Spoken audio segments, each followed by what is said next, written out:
Halo semuanya, selamat siang kepada Bu Nini dan teman-teman sekalian. Terima kasih atas kesempatan yang diberikan.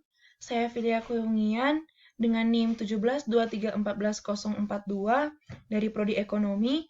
Saat ini saya akan mempresentasikan tentang laporan keberlanjutan di tahun 2018 dari perusahaan yang saya pilih, yaitu perusahaan Danone Aqua. Seperti yang sudah ada pada tayangan ini, saya akan membahas 3 topik utama dalam presentasi ini. Yang pertama, deskripsi singkat tentang perusahaan yang saya pilih untuk dianalisis laporan keberlanjutannya. Yang kedua, review terkait analisis yang telah saya lakukan terhadap laporan keberlanjutan perusahaan Danone Aqua. Dan yang terakhir yaitu standar GRI yang menurut saya menarik untuk disampaikan.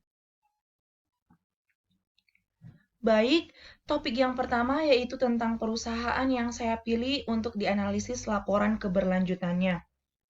Saya memilih perusahaan Danone Aqua. Perusahaan Danone Aqua ini adalah perusahaan yang memproduksi air minum dan minuman ringan lainnya seperti Maison dan Fit. Perusahaan ini sebagai pelopor air minum dalam kemasan atau AMDK yang telah berdiri sejak tahun 1973. Danone Aqua adalah salah satu perusahaan dari usaha Danone yang ada di Indonesia dan sebagai produsen minuman serta makanan terbesar di dunia yang pusatnya berada di Prancis. Adapun visi, misi, serta tujuan dari perusahaan ini yaitu yang pertama, visinya adalah One Planet, One Health. Visi ini memiliki makna bahwa perusahaan tidak hanya menjaga kesehatan manusia, tetapi juga kesehatan planet ini. Yang kedua, misinya adalah membawa kesehatan melalui makanan dan minuman kepada sebanyak mungkin orang. Dalam hal ini, perusahaan berkomitmen untuk mengalirkan kebaikan bagi para pemangku kepentingan dan setiap orang demi kemajuan bangsa tercinta Indonesia.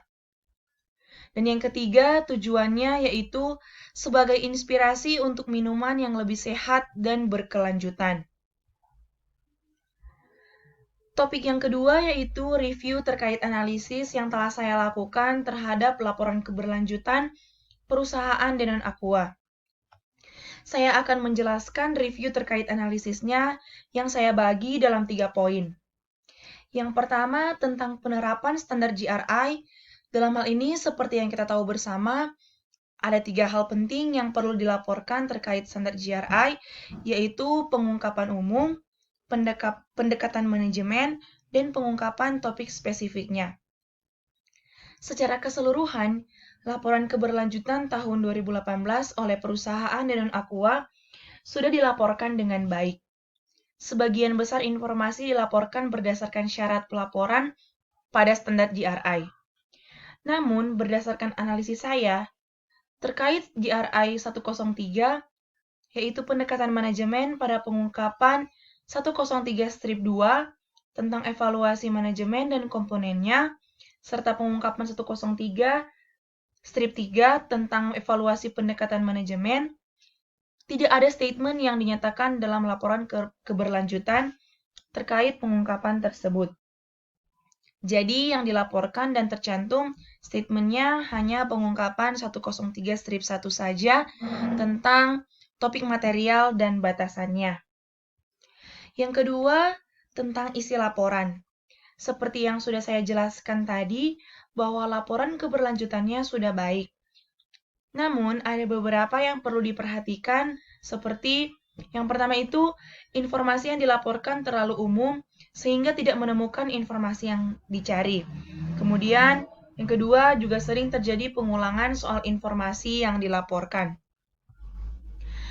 Poin yang ketiga yaitu kesulitan atau hambatan yang saya temui dalam melakukan analisis, yaitu dalam hal ini halaman yang tercantum pada indeks rujukan untuk menuntun kita pada statement berdasarkan standar GRI yang dicari itu tidak sesuai, sehingga membuat saya harus mencari statement yang sesuai dengan standar GRI yang saya cari. Topik bahasan yang ketiga yaitu tentang standar GRI yang menurut saya menarik untuk disampaikan. Menurut saya, standar GRI yang menarik untuk disampaikan berdasarkan laporan keberlanjutan dari perusahaan Danone Aqua adalah standar GRI 203 dengan topik dampak ekonomi tidak langsung. Dalam hal ini yaitu pada pengungkapan topik spesifik 203-2 tentang dampak ekonomi tidak langsung yang signifikan. Dampak ekonomi yang tidak langsung yang signifikan adalah dampak yang diberikan oleh perusahaan yang tidak berkaitan dengan kegiatan utama perusahaan tersebut. Dalam hal ini, perusahaan meningkatkan ekonomi masyarakat dengan tujuan untuk menciptakan kemandirian sosial dan modal sosial. Perusahaan melakukan program yang melibatkan kontribusi masyarakat. Peningkatan ekonomi masyarakat ini dilakukan melalui pengembangan koperasi serta peningkatan usaha mikro kecil menengah atau UMKM. Jelas ini bukanlah kegiatan yang signifikan dengan aktivitas perusahaan. Program yang dilakukan itu ada dua, seperti yang bisa kita lihat dalam tayangan ini. Yang pertama yaitu Aqua Home Service atau AHS. Program ini lebih mengarah kepada pemberdayaan para ibu rumah tangga dengan memberikan kesempatan bagi 7.300 ibu rumah tangga untuk mendapatkan penghasilan tanpa meninggalkan rumah. Para ibu ini diutus oleh perusahaan untuk menjadi duta pola hidup sehat bagi masyarakat di sekitarnya. Berbagai produk sehat dijual oleh ibu-ibu ini selain dari produk Aqua sendiri, seperti contoh beras organik Oriza dan gas.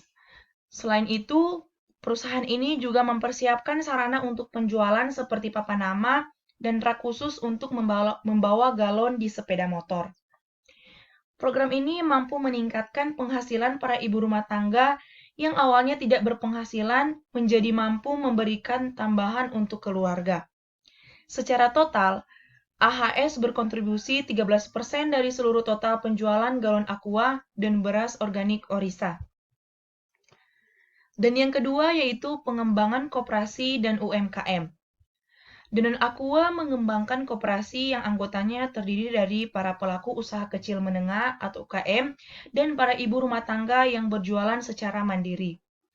Selain mendapatkan modal, para anggota koperasi juga kembali mendapatkan pelatihan peningkatan usaha yang berupa pelatihan kerajinan tangan, pelatihan pembuatan kemasan, dan pelatihan manajemen UMKM. Koperasi juga membantu pemasaran dengan turut serta dalam bazar UKM secara berkala. Saat ini ada total 6 koperasi yang beranggotakan total 1.244 pada tahun 2017 dan meningkat menjadi 1.430 pada tahun 2018. Dengan total dana yang digulirkan di tahun 2017 hingga 2018 sebesar 1,29 miliar rupiah.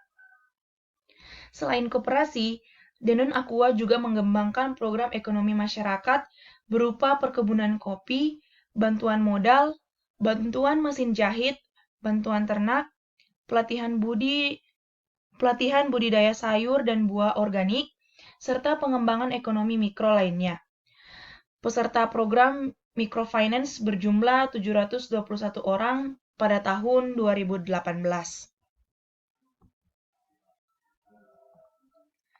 Sekian presentasi saya terkait laporan keberlanjutan dari perusahaan Danone Aqua. Atas kesempatannya dan perhatiannya, saya ucapkan terima kasih.